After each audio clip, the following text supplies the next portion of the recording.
Olá,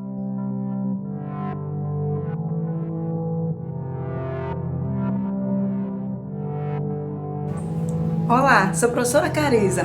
Sejam bem-vindos à disciplina de Planejamento Ambiental do curso CST em Gestão Ambiental do IFRN Campus Mossoró.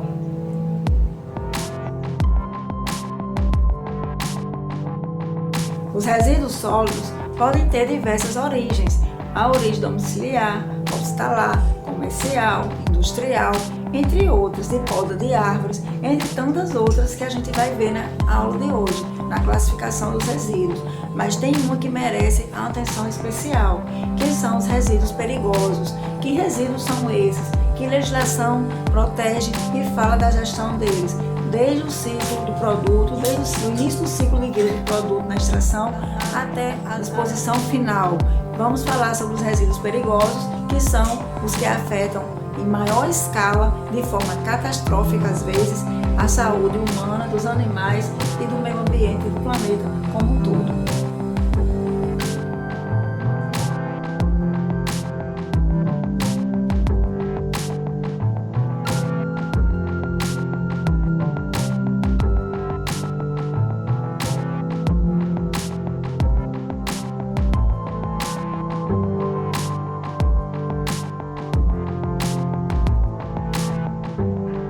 Vamos iniciar a aula de hoje vendo o que são os resíduos sólidos novamente, né? Revisando. E a partir daí, a gente se concentrar em um resíduo bem especial, que é o resíduo perigoso. Os resíduos sólidos podem ter origem urbana, industrial, serviço de saúde, rural, especial e diferenciada. São potencialmente matéria-prima para a produção de novos produtos ou fonte de energia. A Lei nº 12.305/2010 institui a Política Nacional de Resíduos Sólidos, a PNRS, e marcou o início de uma forte articulação institucional na busca de soluções para a problemática dos resíduos sólidos que compromete a qualidade de vida brasileira. A BNT, NBR 2004, classifica os resíduos sólidos em classe 1 ou perigosos, classe 2 não perigosos. Dentro de classe 1, aí na figura 3 ao lado, coloquei alguns exemplos, como por exemplo, vasilhames de químicos, como por exemplo, pilhas e baterias, os resíduos hospitalares e aqui os aerosóis e sprays, que são um problema para o nosso planeta.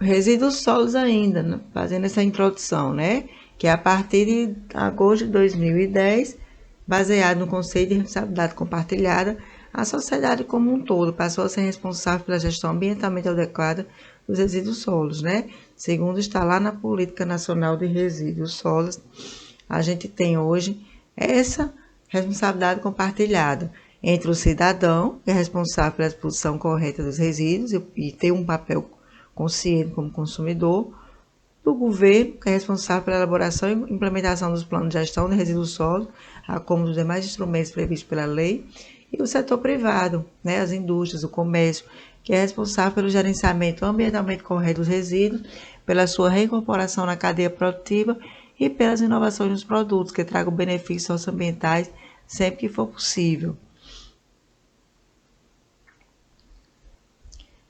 E quanto aos resíduos perigosos, o que é que a gente tem, né, hoje de aparato legal? O Ministério do Meio Ambiente atua por meio da Gerência de Resíduos Perigosos na execução de atividades, visando o gerenciamento ambientalmente adequado dos resíduos perigosos, bem como de áreas contaminadas por substâncias químicas, tendo como principal competência subsidiar e apoiar o Departamento de Ambiente Urbano na formulação de políticas e normas e na definição de estratégias para a implementação de programas e projetos sobre diversos temas.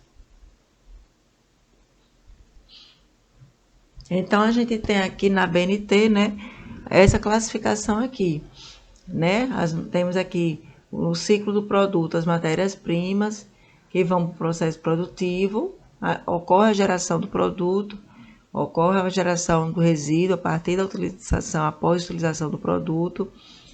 E você tem aqui, ó, o tipo inerte, você tem o não inerte e você tem o resíduo perigoso, tá certo?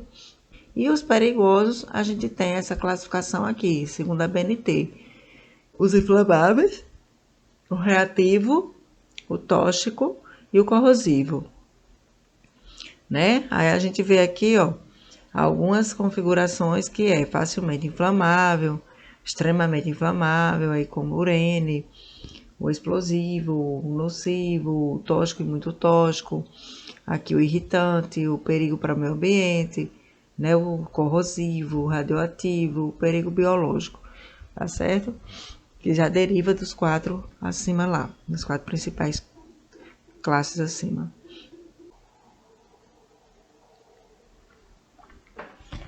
Então, o que é que a gente tem como referências normativas, né? Temos a NBR ISO 14004-2018, que trata do Sistema de Gestão Ambiental. Temos a NBR 10004 de 2004, que trata dos resíduos sólidos, sua classificação. Temos a NBR 12.235 de 1992, que dispõe sobre o armazenamento de resíduos sólidos perigosos. A resolução CONAMA 316 de 2002, que dispõe sobre o tratamento térmico dos resíduos. E a resolução CONAMA 283 de 2001, que dispõe sobre o tratamento e destinação final dos resíduos da saúde. O Ministério do Meio Ambiente, de forma sucinta, ele atua com a gestão ambiental, uma produção mais limpa, a gestão de passivos ambientais de áreas contaminadas, a gestão de resíduos perigosos, o desenvolvimento de estudos e projetos relacionados à preservação do meio ambiente, a implementação de programas, o acompanhamento e avaliação técnica na execução de projetos e programas, a assistência técnica aos órgãos colegiados e a execução de outras atividades que foram atribuídas. Então, essas atuações aí, eu selecionei, são as que estão voltadas ao meio ambiente, à questão ambiental no Brasil, incluindo os resíduos. Aqui a gente vai ver detalhadamente, né, a tabela que consta na BNT, né, a classificação. Classe 1, resíduos perigosos. Classe 2, resíduos não inertes. Classe 3, os inertes.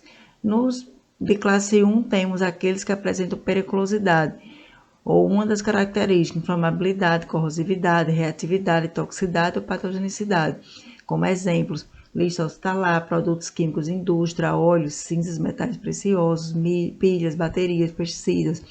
Os de classe 2, não inertes, são aqueles que apresentam as seguintes propriedades: combustibilidade, biodegradabilidade ou solubilidade em água. Temos restos de alimentos que se dissolvem na água, o papel, a palha de aço, agulhas, látex e fiação elétrica, né, que podem ser biodegradados. Temos de classe 3, os inertes, são aqueles que não se degradam ou não se decompõem quando dispostos no solo. Se degradam muito lentamente, sendo muitos resíduos recicláveis. Tijolo, todos os derivados de plástico, né, os derivados de petróleo, borracha, entulhos de demolição, pedras, areias, retiradas de escavações. Aí, como identificar os resíduos perigosos, né? Olha aqui a inflamabilidade, como é o caso aqui do combustível, né? Ponto de inflamação menor a 60 graus, se inflama por fricção, absorção de umidade ou espontaneamente a 25 graus, reaciona com oxidante que libera oxigênio. Temos os de alta corrosividade, como é o caso aqui do ácido, né? Que possui um pH menor do que 2 ou maior do que 12,5 em solução aquosa. Né? Ele penetra com uma velocidade maior de 6,35 milímetros por ano a 55 graus centígrados. Temos os de alta reatividade, né? Como é o caso aqui embaixo, desse pó, que tem uma reação em forma violenta imediata, né? Reaciona violentamente em contato com a água, formam mesclas potencialmente explosivas com a água, produz reações explosivas com calor, ele é definido como explosivo. Temos o de alta toxicidade, né? Os reativos, os de radioatividade aqui, ó, como é o caso desses habitantes aqui da Somália, produz alta mortalidade ou dermatite quando contém uma ou mais substâncias declaradas como tóxicos por organismos oficiais. Ele gera gases, vapores ou fumo tóxicos quando se mescla com a água. Contém alguns cianuretos, como o gás sulfúrico.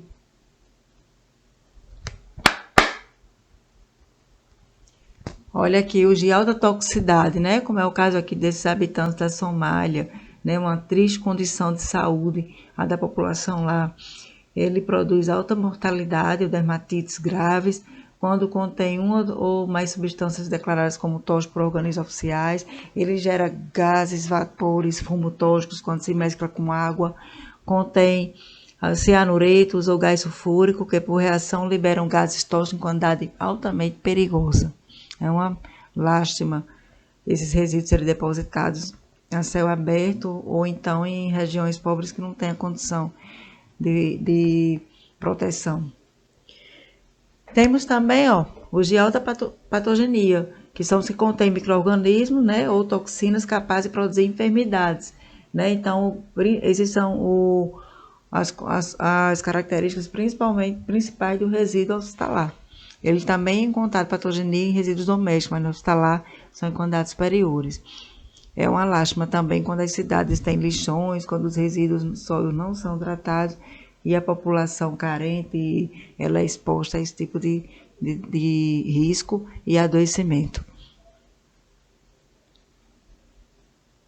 E o que são áreas contaminadas, né? A área, terreno, local que contém a quantidade ou concentrações de qualquer substância ou resíduo em condições que causem ou possam causar danos à saúde humana ou ao meio ambiente, que nela tenham sido depositados, acumulados, armazenados, enterrados ou infiltrados de forma planejada, acidental ou até mesmo natural. Com a resolução CONAMA, número 420 de 28 de 12 de 2009, o gerenciamento de áreas contaminadas tornou-se factível. Essa resolução, vale lembrar, foi atualizada pela 460 de 2003, que alterou o prazo no artigo 8º. O gerenciamento, então, das áreas contaminadas visa minimizar os riscos a que estão sujeitos a população e o meio ambiente, por meio de estratégia constituída por etapas sequenciais, em que a informação obtida em cada etapa é a base para a execução da etapa posterior. Para promover a troca de informações sobre as áreas contaminadas, o Ministério do Meio Ambiente apoia e participa do RELASC, da rede latino-americana sustentada e apoiada por organizações públicas e privadas. As áreas contaminadas urbanas, como lixões e aterros sanitários, em processo de encerramento, podem causar riscos à saúde humana e ao meio ambiente como um todo. O princípio da prevenção, que é um dos princípios do RELASC, deve ser adotado como um foco principal para a proteção dos compartimentos ambientais, como forma de garantir a funcionalidade do meio e a vida das espécies que nele habitam ou usufruem. Temos aí esse marco na gestão dos resíduos perigosos, um marco internacional, que foi a Convenção de Basileia, realizada na Suíça, em 22 de março de 1989. A convenção atuou sobre o controle de movimentos transfronteiriços de resíduos perigosos e o seu depósito, procurando coibir o tráfico ilegal e prevê a intensificação da cooperação internacional para a gestão ambientalmente adequada desses resíduos.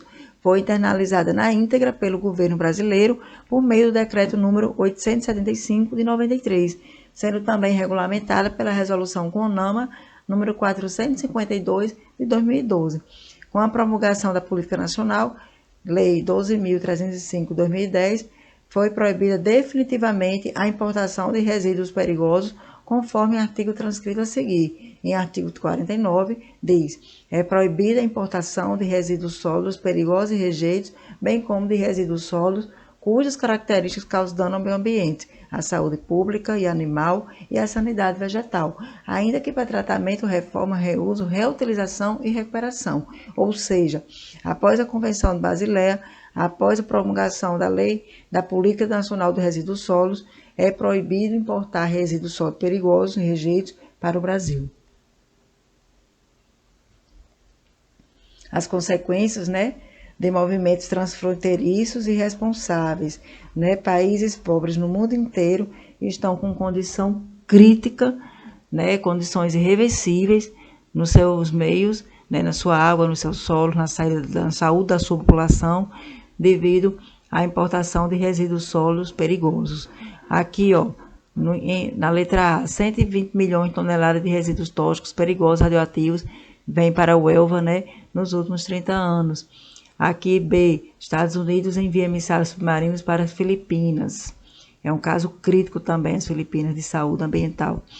Aqui em C, por décadas, companhias e indústrias, inclusive com ligação a grupos mafiosos, né, de todo o mundo, especialmente da Europa e da Ásia, têm utilizado a costa da Somália como depósito de lixo, lixo industrial, metais pesados.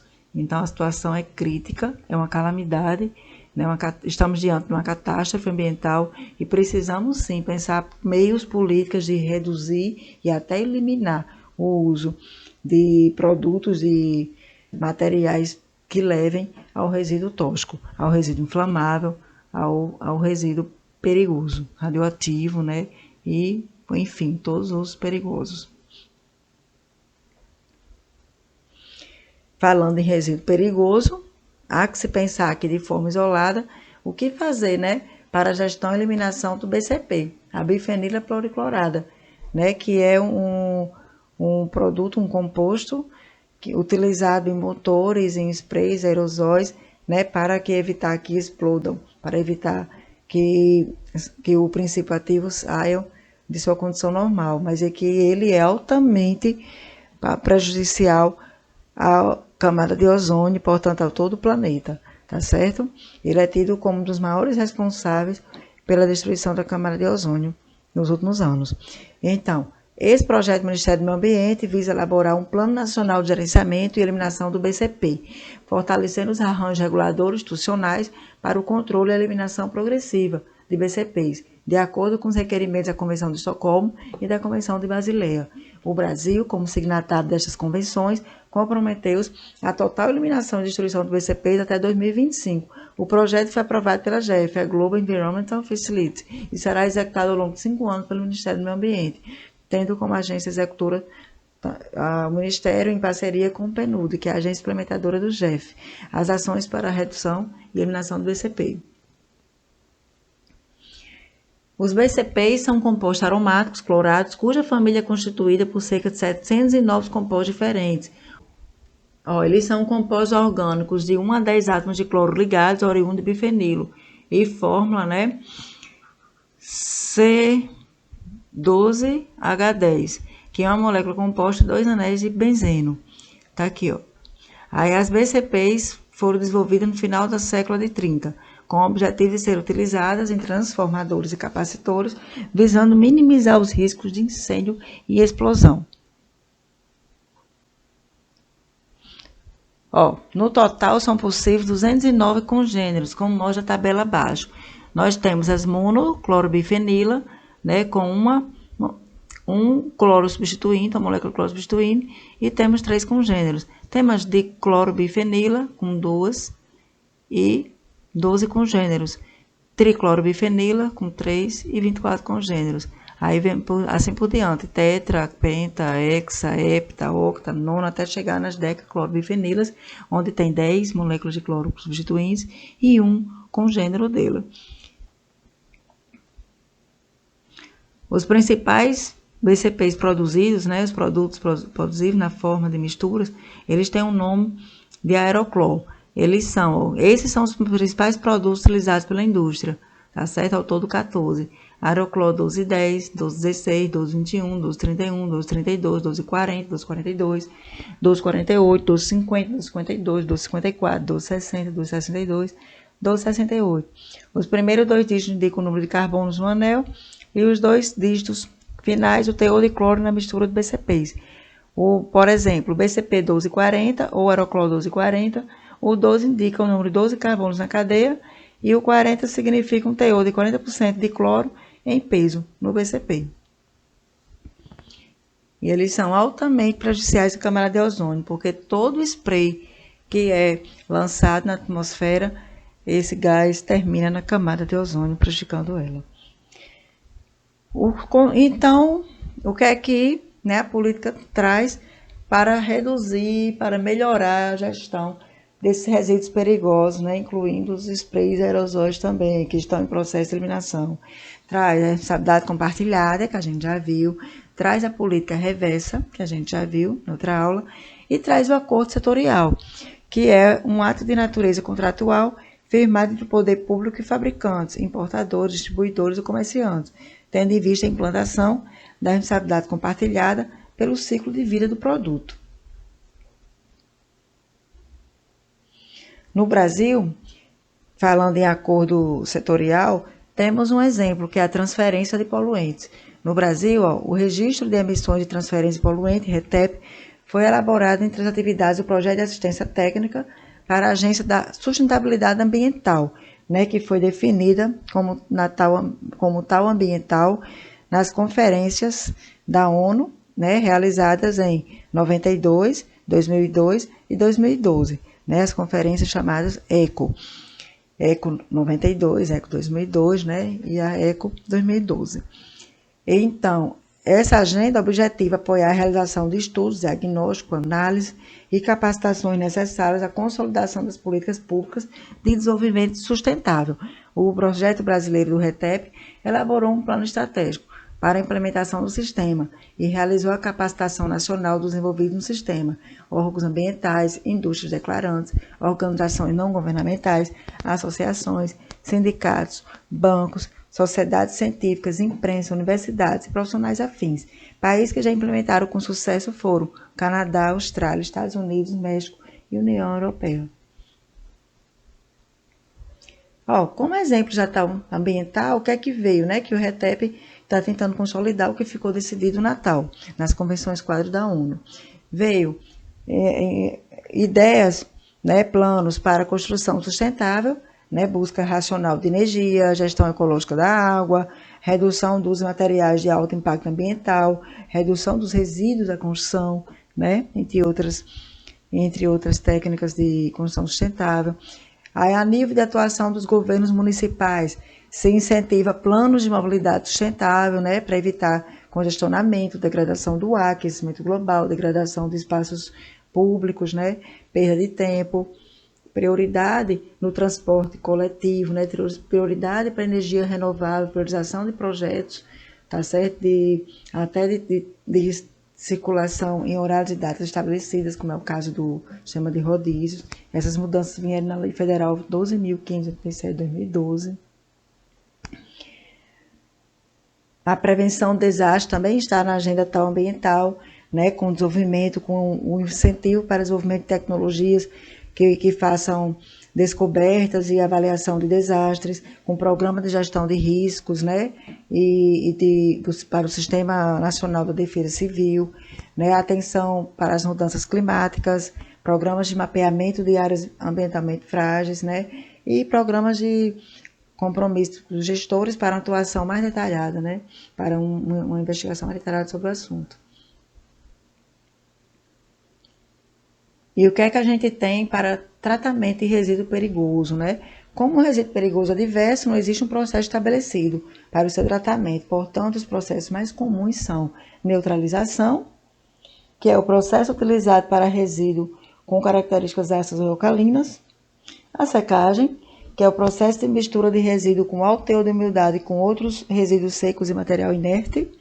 O encapsulamento, que consiste em revestir os resíduos com a camada de resina sintética impermeável e de baixíssimo índice de lixiviação. A incorporação, onde os resíduos são agregados à massa de concreto ou de cerâmica em uma quantidade tal que não prejudica o meio ambiente, utilizado pela construção civil. E, por fim, o processo de destruição térmica, através da incineração ou pirólise. Aqui tem um exemplo de incineração, né, que pode ser de várias formas, com forno rotatório com câmara de pós-combustão, que é o caso dessa figura aí. Temos filtros de mangas, multiclones, precipitadores eletrostáticos, secos e úmidos, entre outros. Aqui no exemplo, no forno rotatório, o resíduo é colocado aqui numa câmara, vai por esteira para o forno de combustão, a fumaça faz girar, né, hélices, que vão impulsionar geradores para a produção de energia elétrica, e a cinza vai ter outro destino. Então, aqui temos um sistema que vai gerar energia elétrica e suas cinzas terão outro fim, a depender do tipo do resíduo incinerado. Os meios de disposição mais comuns para os resíduos perigosos são landfarming, que é a forma de tratamento biológico, no qual a parte orgânica do resíduo é decomposta, né?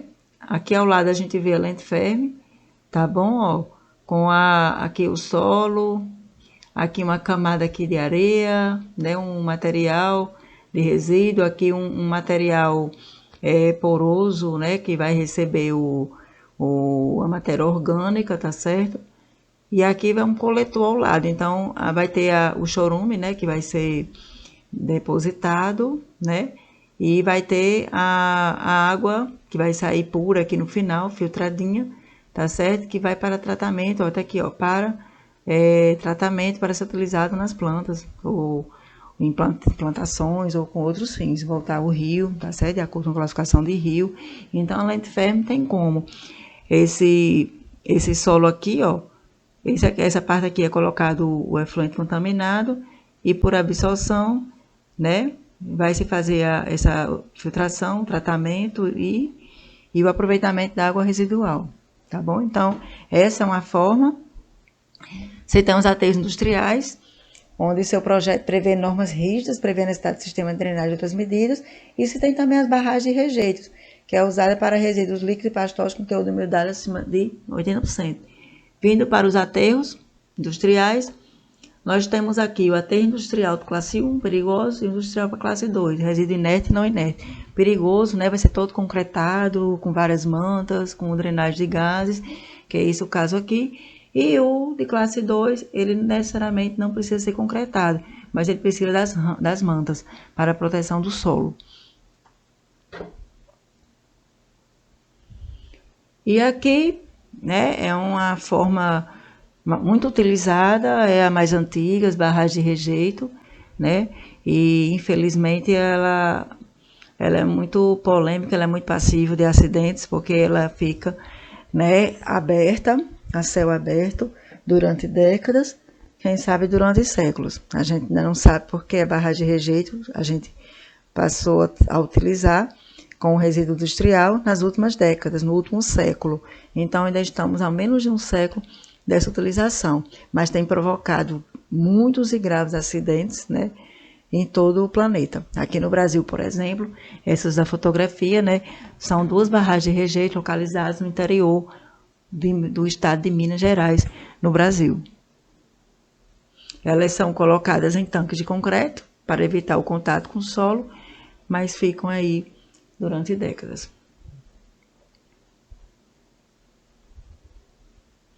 Por fim, os resíduos industriais produzidos diariamente por empresas e indústrias de diversos segmentos são também chamados de resíduos perigosos e são extremamente prejudiciais, uma vez que pode contaminar o ar, a água, o solo e todas as formas de vida do planeta. Pode estar no estado semissólido, sólido, líquido, e o seu manejo deve ser feito somente por profissionais capacitados, em virtude dos riscos de contaminação envolvidos. É urgente a necessidade de tratamento que esses materiais precisam receber para que se tornem neutros antes do descarte. Todos precisam realizar a separação dos resíduos perigosos. Geradores e usuários devem enviar esse material a centros de tratamento. Esses materiais não podem ser reaproveitados caso estejam contaminados. É uma situação muito crítica, né, do resíduo perigoso. Como os resíduos industriais, né, constituem um dos maiores problemas ambientais atuais, muitas são as tentativas de tecnologias empregadas para tentar amenizar esse problema. No entanto, faz-se urgente pensar em produtos e processos industriais que minimizem e até eliminem o uso de materiais perigosos. Nesse momento, a gente não tem uma destinação final totalmente adequada ao meio ambiente, que seja, né, passivo de reaproveitamento, de biodegradação. Então, o que a gente tem é o isolamento desse resíduo, né, o acondicionamento no meio ambiente, sejam emissários submarinos, espaciais ou enterrados em solos, é o acondicionamento para que gerações futuras descubram e decidam o que fazer, porque atualmente não temos uma solução final ecologicamente equilibrada.